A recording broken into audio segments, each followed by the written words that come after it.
Okay, good evening guys. So ఈరోజు 19th April ఒక current affairs discuss చేద్దాం అనమాట. The first MCQ of the day is regarding the gross capital formation. ఇది న్యూస్లోకి ఎందుకు వచ్చింది, దీని యొక్క కాంటెక్స్ట్ ఏంటి? సో గ్రాస్ క్యాపిటల్ ఫార్మేషన్ అనేది సో లాస్ట్ ఫ్యూ ఇయర్స్గా రెడ్యూస్ అవుతుంది అనమాట. సో 2012-13 నుంచి కంటిన్యూస్గా రెడ్యూస్ అవుతుందని గవర్నమెంట్ ఆఫ్ ఇండియా చెప్తుంది అనమాట.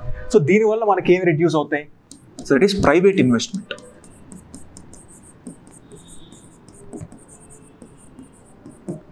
ప్రైవేట్ ఇన్వెస్ట్మెంట్ అనేది రెడ్యూస్ అవుతుంది.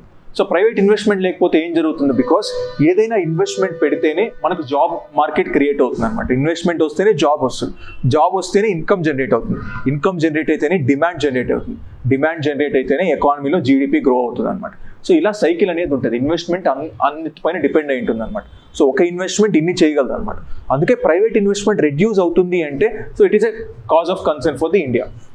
సో మనం 2019-20లో కార్పొరేట్ ట్యాక్స్ అనేది తగ్గించాం. 30% ఉండేది 22% చేసాం. బట్ స్టిల్ మనకు ప్రైవేట్ ఇన్వెస్ట్మెంట్ పెరగట్లా. మనం ఎందుకు తగ్గించాం కార్పొరేట్ ట్యాక్స్? బికాస్ వీళ్ళు కార్పొరేట్ ట్యాక్స్ అన్న తగ్గితే, వాళ్ళ పైన పడిన కాస్ట్ అన్న తగ్గితే వాళ్ళు ఇన్వెస్ట్మెంట్ పెడతారని అనుకున్నాం. బట్ ఆ ఇన్వెస్ట్మెంట్ కూడా రావట్లేదు. అందుకని గ్రాస్ క్యాపిటల్ ఫార్మేషన్ నెగిటివ్లోకి వెళ్ళిపోతుందని గవర్నమెంట్ ఆఫ్ ఇండియా చెప్తుంది అనమాట. సో అసలు గ్రాస్ క్యాపిటల్ ఫార్మేషన్ అంటే ఏంటి? సో క్యాపిటల్ ఫార్మేషన్లో రెండు ఉంటాయి, gross fixed capital formation and inventories. Fixed capital అంటే ఇప్పుడు ఫర్ ఎగ్జాంపుల్ ఈ బిల్డింగ్ ఉంది, ఈ బిల్డింగ్ వచ్చి ఫిక్స్డ్ క్యాపిటల్ అనమాట. ఏదైనా మెషినరీ బై చేసాం, అది ఫిక్స్డ్ క్యాపిటల్ అనమాట. అంటే మూవ్మెంట్ ఏమి ఉండదు, ఫ్లెక్సిబుల్గా ఉండదు, అది ఫిక్స్డ్ క్యాపిటల్ అంటాం అనమాట. దెన్ ఇన్వెంటరీస్ అంటే ఏంటి? ఆల్రెడీ ఒక గూడో ఏదో ఒకటి నేను ఆల్రెడీ తయారు చేసి పెట్టేశాను, అది నెక్స్ట్ ఇయర్కి వాడుకోవచ్చు, దాన్ని ఇన్వెంటరీస్ అంటాం అనమాట. స్టాక్స్ ఆర్ ఇన్వెంటరీస్ అంటారు. అంటే నేను ఆల్రెడీ ఆ గూడ్ తయారు చేశాను, నెక్స్ట్ ఇయర్కి వాడుకుంటాను, దాన్ని ఇన్వెంటరీ ఆర్ గూడ్స్ అంటాం అనమాట. సో ఆ రెండు మనకు క్యాపిటల్ ఫార్మేషన్లో భాగాలే అనమాట. అంటే నేను స్టాక్స్ తయారు చేసి పెట్టుకున్నా అది క్యాపిటల్ ఫార్మేషన్కి యూజ్ చేస్తాను, లేదా బిల్డింగ్ మెషినరీ కొనుక్కున్నా అది క్యాపిటల్ ఫార్మేషన్ కిందకే వస్తుంది. ఇప్పుడు ఒక ప్రైవేట్ కంపెనీ ఏం చేస్తుంది? ఒక ప్రైవేట్ కంపెనీ ఒక బిల్డింగ్ ఎస్టాబ్లిష్ చేస్తుంది, దాంట్లో మెషినరీ పెడుతుంది, కంప్యూటర్స్ తీసుకొస్తుంది, సాఫ్ట్వేర్ తీసుకొస్తుంది, ఇవన్నీ చేస్తుంది. కాబట్టి ఇండైరెక్ట్గా మనకు క్రియేట్ అవుతుందంటే క్యాపిటల్. అందుకనే క్యాపిటల్ ఫార్మేషన్లో భాగాలన్నమాట ఇది. సో ఇప్పుడు గ్రాస్ ఫిక్స్డ్ క్యాపిటల్ ఫార్మేషన్లో ఏమేమి ఉంటాయి? చేంజెస్ ఇన్ ద ఇన్వెంటరీస్ మనం చూసాం. Then acquisition of valuables like gold కానీ ఇవన్నీ కూడా దీని కిందకే వస్తాయి. గోల్డ్ అక్వైర్, ఇప్పుడు మనం ఒక ఫ్యామిలీలో గోల్డ్ ఎందుకు అక్వైర్ చేసుకుంటాం? Because it's a safety investment. ఒక ఇన్వెస్ట్మెంట్ సేఫ్గా ఉండాలంటే మనం గోల్డ్ రూపంలో ఇన్వెస్ట్ చేస్తాం. సో అందుకే వాల్యుబుల్స్లో ఇన్వెస్ట్ చేసినా అది క్యాపిటల్ ఫార్మేషన్ కిందకే వస్తుంది అనమాట. So now we'll understand the question. How many of the above are components of gross capital formation? One is gross fixed capital formation. So this is a right option. Then changes in the inventories. So this is also a right option. Net acquisition of valuables like gold. Idi kuda gross capital formation kindake vastundi. So all the statements are correct here. Now we look at the next question. So ఇది ఎందుకు న్యూస్లోకి వచ్చింది? Regarding the Alauddin Khilji dynasty గురించి న్యూస్లోకి ఎందుకు వచ్చింది? Because of this case. So మనకు Bhojshala Mandir at Kamal Maula mosque అనేది మనకు మధ్యప్రదేశ్లో ఉంది. సో మధ్యప్రదేశ్లో ఇది ఒక కాంట్రవర్సీ నడుస్తుంది అనమాట. ఏంటి ఆ కాంట్రవర్సీ అంటే మీరే చూడండి. బోధ్శాల మందిర్ అనేది దేనికంటాం? హిందూలో మందిర్ అంటాం అనమాట. ఇక్కడ చూస్తే కమలా మౌలా మాస్క్, ఇవి రెండు ఒకే చోట ఉన్నాయి. జనరల్గా ఈ హిందూస్ ఏం చెప్తారంటే, హిందూ ఫ్రంట్ అని ఒక ఆర్గనైజేషన్ ఉంది. ఈ ఆర్గనైజేషన్ ఏం చెప్తుందంటే, సో ఈ మాస్క్ అనేది ఆ టెంపుల్ని డెమాలిష్ చేసి కట్టారు అని చెప్పేసి కోర్టులో కేసు వేశారనమాట. అందుకని న్యూస్లోకి వచ్చింది. సో ఇది ఎవరు కట్టారు, ఎలా మనకు మాస్క్ లాగా కన్వర్ట్ అయింది అంటే, there has been evidences that Alauddin Khilji ఆయన టైంలో దీన్ని మాస్క్ లాగా కన్వర్ట్ చేశాడు అని న్యూస్లోకి వచ్చింది అనమాట. అందుకని we need to dive deeper into Alauddin Khilji. So ఎలా స్టార్ట్ అయింది అని జర్నీ అవన్నీ చూడాలన్నమాట.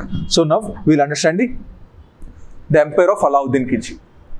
సో అలావుద్దీన్ ఖిల్జీ అనేది ఫస్ట్ ఆయన థ్రోన్లోకి రాగానే ఫస్ట్ ఎక్స్పెడిషన్ చేసింది గుజరాత్కి అనమాట. గుజరాత్కి వెళ్ళి ఎక్స్పెడిషన్ స్టార్ట్ చేశాడు. గుజరాత్ నుంచి మళ్ళీ సౌత్ ఇండియాకి వెళ్ళాడు. అంటే ఫస్ట్ టైం ఒక రూలర్ నార్త్ ఇండియాని ప్లస్ సౌత్ ఇండియాని ఈక్వల్గా కాన్సన్ట్రేట్ చేసిన ఫస్ట్ ఢిల్లీ సుల్తానేట్ ఈయనే అనమాట. ఫస్ట్ రూలర్, ఈయన కాన్సన్ట్రేట్ చేశాడు అనమాట అలావుద్దీన్ ఖిల్జీ. సో అక్కడ నుంచి దేవగిరి, వరంగల్, ద్వారకా, తాంజూర్, రామేశ్వరం ఇవన్నీ ఆయన క్యాప్చర్ చేసుకుంటూ వచ్చాడన్నమాట. సో ఈయన కన్నా he is the son in law of Jalaluddin Khilji.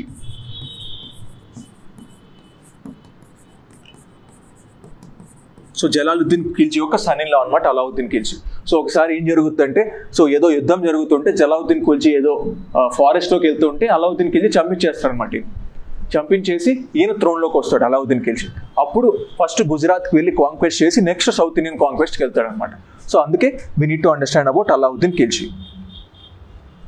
So under the sultans of Khilji dynasty, the Delhi Sultanate became an imperial power. So ఇది generalized statement అన్నమాట. ఎప్పుడైనా generalized statements కరెక్టే అవుతాయి.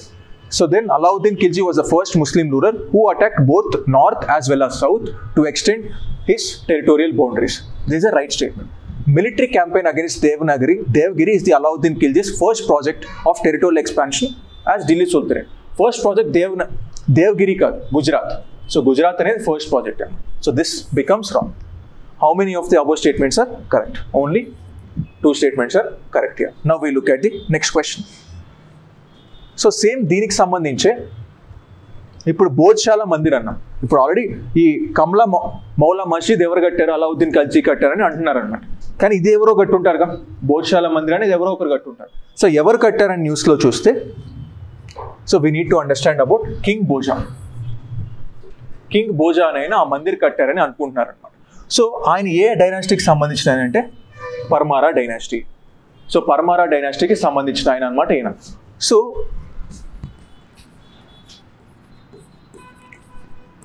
ఖాల్సా, సో జనరల్గా సిక్ ప్రావిన్సెస్ని ఖాల్సాస్ అంటారు అనమాట.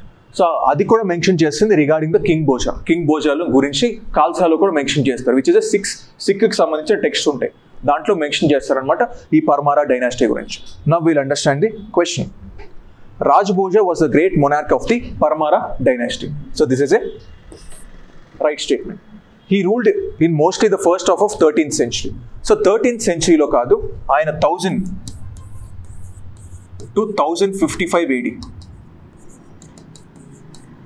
lo rule chesaru. So it is not 13th century. Ayana 13th century lo rule cheyaledu annamata. So anduke this is a wrong statement. He was glorified as the king of poet. So this is a right statement. King of poets అనేవాళ్ళు అనమాట king Bhoja. So how many of the above statements are correct? Only 2 statements are correct here. Now we'll understand the next question. Aryabhatta spacecraft. So నిన్న హిందూలో science క్విజ్లో ఇది అడిగారు అనమాట Aryabhatta spacecraft గురించి. So because Aryabhatta spacecraft అనేది మనం 1975లో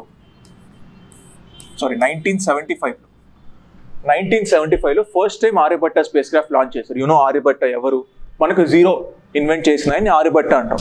so ఆయన ఒక ఆస్ట్రానమర్ అనమాట, ఆస్ట్రానమీకి సంబంధించిన ఆయన. సో ఆస్ట్రానమీకి సంబంధించిన ఆయన ఈ ఫస్ట్ టైం మనం ఆర్యభట్ట శాటిలైట్ పంపించాం 1975లో రష్యన్ హెల్ప్ తీసుకొని. సో కాస్మాస్ అని ఉంటుంది స్పేస్ క్రాఫ్ట్. సో దాని హెల్ప్ తీసుకొని మనం పంపించాం అనమాట మనం ఆర్యభట్ట స్పేస్ క్రాఫ్ట్. సో మనం 1975లో పంపించిన అది 1992లో మాత్రమే మళ్ళీ రీఎంటర్ అయింది. నేను 1975లో పంపించాను, మళ్ళీ అట్మాస్ఫియర్కి రీఎంట్రీ 1992లో జరిగిందనమాట. అంటే అక్కడ వెళ్ళి మొత్తం డేటా అంతా కలెక్ట్ చేసి ఆస్ట్రానమీ, ఎక్స్రే గురించి కనుక్కొని మళ్ళీ కిందకు వచ్చిందనమాట. సో అంత లైఫ్ స్పాన్ ఉంది. అందుకే దీన్ని కొమమరేట్ చేస్తూ మనకు 2 రూపీస్ కాయిన్ లాంచ్ చేశారు. సో ఇప్పుడు ఉన్నది 2 రూపీస్ కాయిన్, మీరు ఎతికినా దొరకదు. ఇఫ్ యూఆర్ ఎంథ్యూజియాస్ట్ అటువంటి కలెక్ట్ చేయాలనుకుంటే దొరుకుతాయి. కానీ 2 రూపీస్ కాయిన్ లాంచ్ చేశారనమాట. ఇది 1997 వరకు ఉంది ఈ కాయిన్, దాని తర్వాత లేదు. సో మీ తాతలు ముత్తాతలు అడిగితే దొరుకుతాయి అన్నమాట ఇటువంటి coins. So now will understand the question. Named after the famous Indian astronomer, it was India's first satellite. This are right statement. It was completely designed and fabricated in India. So design మనమే చేసాం, fabrication మనమే చేసాం. So this are right statement. It was launched by Soviet Cosmos 3M rocket in 1992. 1975. 1992లో మళ్ళీ reentry ఇచ్చింది అట్మాస్ఫియర్కి. So this is a wrong statement. How many of the above statements are not correct? So only 1 statement is not correct here. Now we'll understand the next question. So world crafts council, so ఇది ఎందుకు న్యూస్లోకి వచ్చింది? Because world craft project అనేది world crafts council అనేది తీసుకొచ్చాం. అంటే అక్కడ కానీ క్రాఫ్ట్స్ ఎక్కువగా చేస్తూ ఉంటే ఏదైనా కళలకి ఇంపార్టెన్స్ ఇచ్చినా క్రాఫ్ట్ సిటీస్ ఇస్తారనమాట. సో జనరల్గా ఇప్పటి వరకు 3 cities ఇండియాలో ఇచ్చారు. 3 cities ఆల్రెడీ ఇచ్చారు. ఇప్పుడు శ్రీనగర్కి ఇవ్వాలని ట్రై చేస్తున్నారు అనమాట. అందుకని న్యూస్లోకి వచ్చింది. ఆల్రెడీ 3 cities ఏంటి? మామల్లాపురం,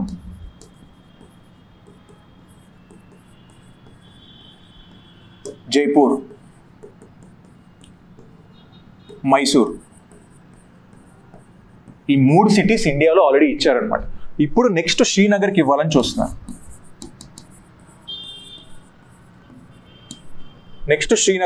చూస్తున్నారు. అందుకని న్యూస్లోకి వచ్చాం. సో ఇప్పుడు వరల్డ్ క్రాఫ్ట్స్ కౌన్సిల్ 1964లో ఫామ్ చేశారు.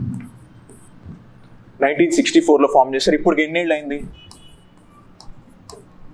60 years. 60 years అయిందనమాట. సో ఇది నాన్ ప్రాఫిట్ ఆర్గనైజేషన్.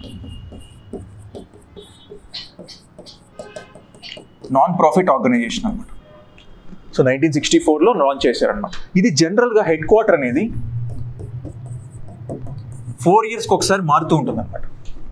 4 yearsకి ఒకసారి దీని యొక్క హెడ్ క్వార్టర్స్ మారుతూ ఉంటుంది. ఇప్పుడు ప్రెసెంట్ హెడ్ క్వార్టర్ వచ్చింది కువైట్. 2024 వరకు ఇది కువైటే ఉంటుంది అనమాట head quarters. So now will understand the question. The World Crafts Council is an international intergovernmental organization dedicated to fostering, preservation, promotion and advancement of global craftsmanship and traditional crafts. చూసేదానికి కరెక్ట్గానే ఉంటుంది, కానీ ఇది ఇంటర్గవర్నమెంటల్ కాదు, నాన్ ప్రాఫిట్ ఆర్గనైజేషన్. సో ఇంటర్గవర్నమెంటల్ అని ఎప్పుడు అంటామంటే 2 governments అంటే ఎక్కువగా గవర్నమెంటల్ ఆర్గనైజేషన్లో పార్ట్ అయితే ఇంటర్గవర్నమెంటల్ ఆర్గనైజేషన్స్ అవుతుంది అనమాట. ఇది గవర్నమెంటల్ ఆర్గనైజేషన్స్ కాదు, ప్రైవేట్ బాడీస్, ఇండస్ట్రీ బాడీస్ ఇవన్నీ దీంట్లో భాగంగా ఉంటాయి. అటువంటిప్పుడు ఇంటర్గవర్నమెంటల్ ఆర్గనైజేషన్ అనం అనమాట. సో అందుకే this is wrong statement. So in 2024 world crafts council marks its 50th anniversary. So it is 60th anniversary. So this is also a wrong statement. How many of the above statements are neither one, not two? So now we'll understand the next question. United Nations గురించి కంటిన్యూస్గా న్యూస్లో ఉంది. ఏ exam చూసినా మనకు అడుగుతూనే ఉంటారు United nations గురించి. So రీసెంట్గా ఏం జరిగిందంటే పాలస్తీన్ UN మెంబర్షిప్కి అప్లై చేసిందనమాట. అప్లై చేస్తే USA తన వీటో పవర్ యూజ్ చేసి దాన్ని అడ్డుకునింది అనమాట. సో వీటో పవర్ అంటే ఏంటంటే యునైటెడ్ నేషన్స్ సెక్యూరిటీ కౌన్సిల్లో 5 పర్మనెంట్ మెంబర్స్ ఉంటారు. యునైటెడ్ నేషన్స్ సెక్యూరిటీ కౌన్సిల్ దాంట్లో వచ్చింది US, UK, Russia, France, next Germany. Germany కాదు, చైనా. సో ఇవన్నీ P5 కంట్రీస్ అంటాం అన్నమాట. సో ఈ P5 కంట్రీస్లో ఎవరు ఒప్పుకోకపోయినా అది వీటో పవర్ యూజ్ చేస్తారన్నమాట. అంటే అందరూ ఒప్పుకోవాలి, అందరూ ఒప్పుకుంటేనే నాకు ఏదన్నా అగ్రిమెంట్ పాస్ చేయాలన్నా ఎవరినైనా జాయిన్ చేసుకోవాలన్నా కుదురుతుంది అనమాట. సో ఇప్పుడు US వీటో వాడింది అనమాట. అంటే దాని సొంత పవర్ వాడి దాన్ని ఆపేసింది, ప్యాలెస్తీన్ మెంబర్ అవ్వకుండా చూసేసింది అనమాట. ఇప్పుడు UN మెంబర్ అవ్వాలంటే UN చార్టర్ ఏం చెప్తుందంటే కొన్ని రిక్వైర్మెంట్స్ ఉంటాయి. ఏంటి? టు బి ఏ స్టేట్, దానికి ఒక స్టేట్ పవర్ ఉండాలి. ఫర్ ఎగ్జాంపుల్ ఇంతకుముందు ఇండియా అనేది స్టేట్ కాదు, మనకు ఇండిపెండెన్స్ రాగానే స్టేట్ అయ్యాం. అంతకుముందు వరకు బ్రిటిష్ కాలనీగా ఉండేవాళ్ళం. సో అప్పుడు స్టేట్ అయ్యాం కాబట్టి మనం జాయిన్ అవ్వచ్చు. నెక్స్ట్ టు బి పీస్ లవింగ్గా ఉండాలి. Then to accept the obligations arising from the chapter. So to be able to willing to carry out the obligations. ఇవి అన్నీ ఉంటేనే నేను UN మెంబర్షిప్ తీసుకోగలను అనమాట. ఇవన్నీ లేకపోతే తీసుకోవడానికి కుదరదు. సో ఇప్పుడు ఫర్ ఎగ్జాంపుల్ తైవాన్ ఉంది. సో తైవాన్ అనేది UN మెంబరా కాదు? తైవాన్, బికాస్ తైవాన్ అనేది చైనీస్ టెరిటరీ అని చైనా ఫీల్ అవుతుంది అనమాట. So Taiwan is member of UN. Taiwan member అయింది UNలో బికాస్ చైనా కన్నా ముందు తైవాన్ మెంబర్ UNలో. సో అందుకనే Taiwan has the membership of UN even though it is not claimed as a state కాకపోయినా అది membership ఉందన్నమాట. So వీటిల్లో నేను ఫస్ట్ అప్లికేషన్ వేస్తాను అనమాట UN సెక్రటరీ జనరల్కి. ఫస్ట్ అప్లికేషన్ తీసుకెళ్తుంది అనమాట పాలస్తీన్ లాంటి కంట్రీ. దెన్ UN సెక్యూరిటీ కౌన్సిల్లో 9 out of 15 కంట్రీస్ యాక్సెప్ట్ చేయాలన్నమాట. 15 కంట్రీస్ ఎక్కడ వచ్చాయి? ఈ 5 permanent plus 10 non permanent members ఉంటారు UN security council. So 9 out of 15 countries accept చేయాలన్నమాట అగ్రిమెంట్. మళ్ళీ వీటిల్లో ఎవరు వీటో చేయడానికి కుదరదు. సో వీటో చేస్తే అది అయిపోతుంది అక్కడే. వీటో చేయకుండా ముందుకు పంపిస్తే 9 out of 15 యుఎన్ జనరల్ అసెంబ్లీకి వెళ్తుంది.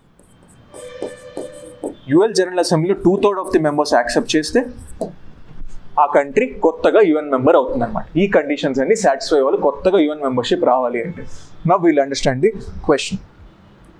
The United Nations does not possess any authority to recognize either a state or the government. So United Nations ki authority undadu, but states ki or governments ki untadi. Because United Nations సొంతగా వచ్చి అదేం government కాదు, అదేం state కాదు, అదొక organisation. అంటే organisation ఎవరిని కావాలంటే వాళ్ళు మెంబర్ చేయడానికి కుదరదు. స్టేట్స్ అన్ని యాక్సెప్ట్ చేస్తేనే కుదురుతుంది అనమాట. అందుకే దిస్ అ రైట్ స్టేట్మెంట్. దానికి అథారిటీ లేదు ఎవరిని బట్టి వాళ్ళని యాక్సెప్ట్ చేయడానికి. స్టేట్స్ అన్ని యాక్సెప్ట్ చేస్తేనే యాక్సెప్ట్ చేయగలరు. Then the states are admitted to the membership in the UN by the decision of General Assembly only upon the recommendations of Security Council. అంటే ఫస్ట్ సెక్యూరిటీ కౌన్సిల్ రికమెండ్ చేస్తేనే general assembly accept చేస్తుంది. So this is the right statement. In the Security Council, any recommendation of the admission of new state must receive the votes of 3/5 of the members of the council, and none of its 5 members should vote against the application. 5 permanent members veto వాడకూడదు. దాంతో పాటు 9 out of 15 members compulsory accept చేయాలి. 9 out of 15 3/5 9 out of 15 అనేది 3/5 కాబట్టి so 3/5 members accept చేయాలన్నమాట. This also right statement. In the general assembly 2/3 majority vote is necessary for the admission of the new state. So this is also a right statement. How many of the above statements are correct? All are correct here. Now we'll understand the next question. So stratovolcanoes ఎందుకు న్యూస్లోకి వచ్చిందంటే regarding the mount Ruang. So mount Ruang, so this is mount Ruang అనమాట. ఇది జావన్, so ఇండోనేషియాలో Java island ఉంటుంది అనమాట. So దీంట్లో ఉన్న mount రీగోలో so explosion జరిగాయి అనమాట. అందుకని న్యూస్లోకి వచ్చింది.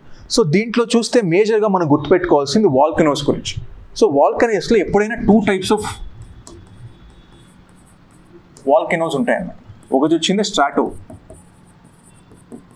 Stratovolcano and other one is shield volcano.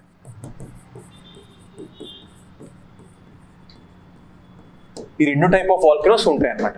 So ఈ 2 type ఆఫ్ వాల్కనోస్లో స్ట్రాటో వాల్కనో అనేది అసిడిక్ లావా వల్ల ఫామ్ అవుతుంది.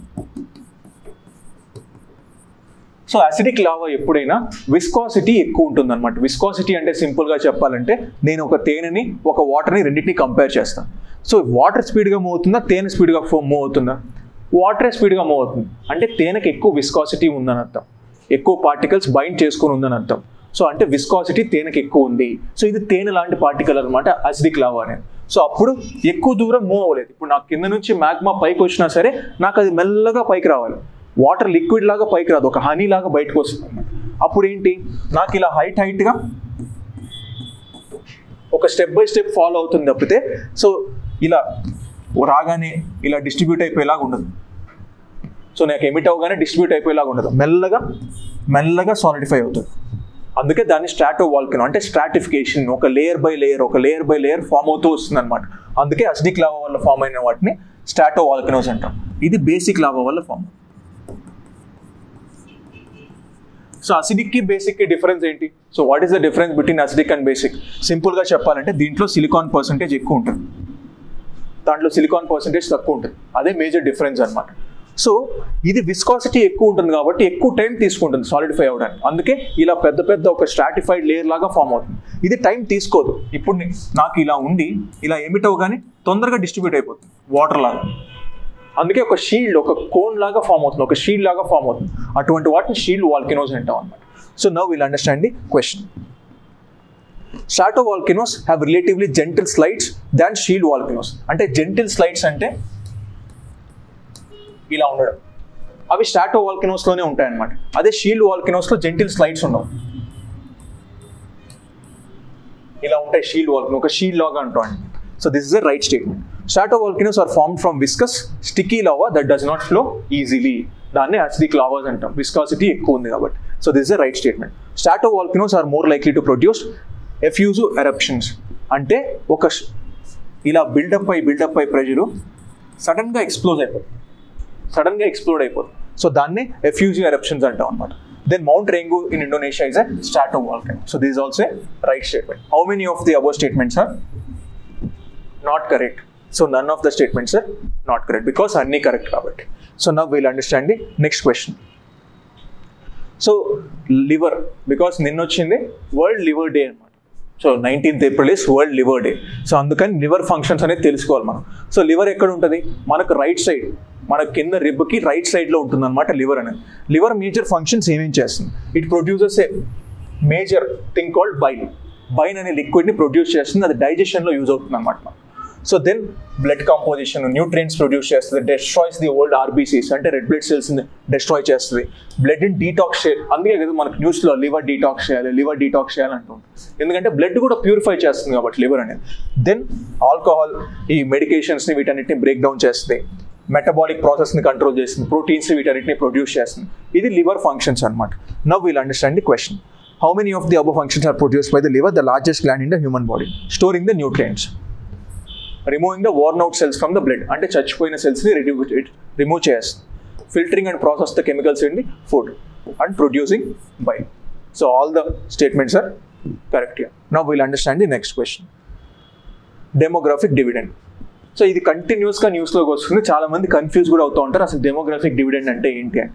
సో డెమోగ్రాఫిక్ డివిడెండ్ అంటే సింపుల్గా చెప్పాలంటే 15 to 59 years, 15 to 59 years కానీ పీపుల్ ఎక్కువ మంది ఉంటే దాన్ని డెమోగ్రాఫిక్ డివిడెండ్ అంటాం. జనరల్గా ఇండియాకి వచ్చిన డెమోగ్రాఫిక్ డివిడెండ్ ఎక్కువ ఉంది అని ఎందుకు చెప్తామంటే ఈ ఏజ్ గ్రూప్లో మనకు మేజర్గా 60% ఆఫ్ ది పాపులేషన్ ఈ ఏజ్ గ్రూప్లోనే ఉన్నారు కాబట్టి, అందుకని మనకు డెమోగ్రాఫిక్ డివిడెండ్ ఉంది అంటాం. డెమోగ్రఫీ అంటే పీపుల్, డివిడెండ్ అంటే మనకు డివిడెండ్స్ ఇస్తుంది, అంటే మనకి ఏదో పాజిటివ్ తీసుకొస్తుంది అని అర్థం. సో డెమోగ్రాఫిక్ డివిడెండ్ ఎక్కువ ఉందని అర్థం. ఇప్పుడు ఇండియాలో చూస్తే బీహార్లో చూస్తే మీడియన్ ఏజ్, అంటే అక్కడ ఉన్న మనుషులందరినీ కౌంట్ చేసి మీడియన్ ఏజ్ తీస్తే 28 ఉందంట మీడియన్ ఏజ్. 2036 25 అవుతుంది. ఇండియా ఓవరాల్ చూస్తే 27 ఉంది 2021, 2031 24 అవుతుంది, దెన్ 2022 మీడియన్ ఏజ్.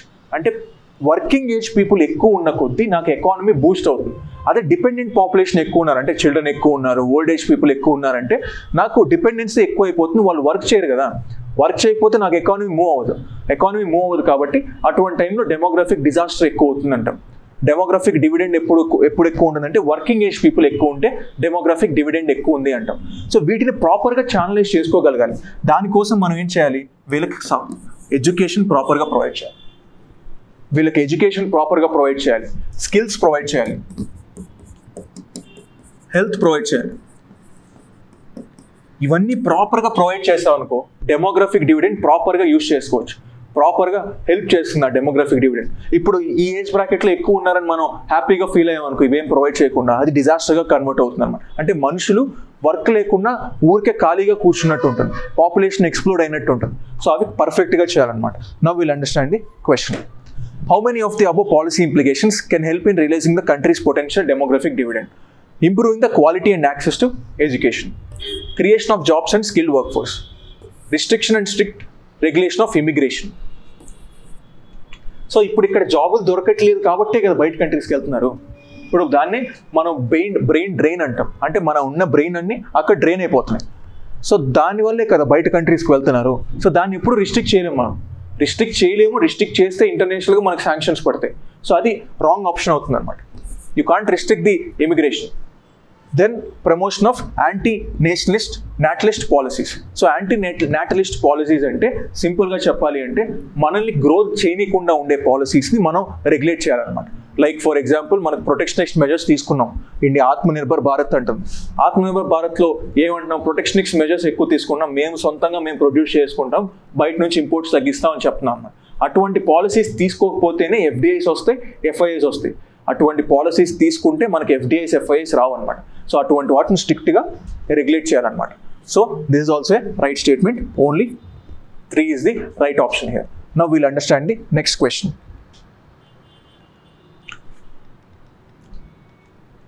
సో ఇప్పుడు higher added sugar intake. So ఇది రెగ్యులర్గా మనం వినేదే న్యూస్లో. రీసెంట్గా ఏం జరిగిందంటే, మీరు సెర్లాక్ ఎప్పుడైతే తినుంటారు, రైట్? సెర్లాక్. సో నెస్లే వాళ్ళు ఎక్కువగా సెర్లాక్ తీస్తూ ఉంటారనమాట. దాంట్లో రీసెంట్గా సర్వే చేస్తే 2.9 grams షుగర్ ఉందంట దాంట్లో. చిన్నపిల్లలు తినే దాంట్లో షుగర్ ఎక్కువ, అది కూడా యాడెడ్ షుగర్స్ అంటాం. జనరల్గా షుగర్స్ దేంట్లో ఉంటాయి? మనకు ఫ్రూట్స్లో ఉంటాయి, తినచ్చు. మిల్క్లో ఉంటుంది, తినచ్చు. అవి న్యాచురల్ షుగర్స్ అంటాం. కానీ ఆర్టిఫిషియల్ షుగర్స్ యాడ్ చేస్తారు కొన్నిసార్లు, అవి మనల్ని బాడీని దెబ్బతీస్తాయి అన్నమాట. సో సెర్లాక్ అనే చిన్నపిల్లల దాంట్లో కూడా ఆర్టిఫిషియల్ షుగర్స్ యాడ్ చేస్తున్నారని రిపోర్ట్ చెప్పింది అన్నమాట. సో ఇప్పుడు ఏంటి, మన షుగర్స్ ఆర్టిఫిషియల్ షుగర్స్ తినడం వల్ల మన బాడీలో ఏమేమి వస్తాయి, ఒకటి వచ్చింది మన లివర్ ఫంక్షన్ దెబ్బతింటుంది, డయాబెటీస్ వచ్చే ఛాన్స్ ఉంటుంది, ఇంకా చాలా ఫంక్షన్స్ దెబ్బతింటాయి అనమాట మనకు యాడెడ్ షుగర్స్ తీసుకురావడం వల్ల.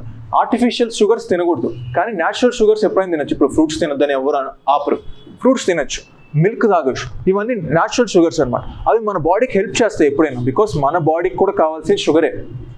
లైక్ కార్బోహైడ్రేట్స్లో మనకు గ్లూకోజ్ ఉంటుంది, ఫ్రక్టోజ్ ఉంటుంది, సుక్రోజ్ ఉంటుంది, ఇవన్నీ షుగర్సే. అవి ఆల్రెడీ ప్రొడ్యూస్ అవుతాయి మనకు. అడిషనల్గా మనం ఫ్రూట్స్ దీని ద్వారా న్యూట్రియంట్స్ కూడా ప్రొడ్యూస్ చేస్తున్నాం. కానీ ఆర్టిఫిషియల్ షుగర్స్ ఎక్కువ తినకూడదు అనమాట, దానివల్ల బాడీ ఇంకా ఎఫెక్ట్ చూపిస్తుంది. Now will understand the question. How many of the above are the effects of higher added blood sugar intake? Higher BP, inflammation వస్తుంది, వెయిట్ గెయిన్ వస్తుంది, డయాబెటీస్ వస్తుంది, ఫ్యాటీ లివర్ డిసీజెస్ వస్తాయి. ఇవన్నీ ఆర్టిఫిషియల్ షుగర్స్ తినడం వల్ల వచ్చే effects అనమాట. So all 5 are correct here. So these are the MCQs for today. We'll meet it again tomorrow, guys. See you.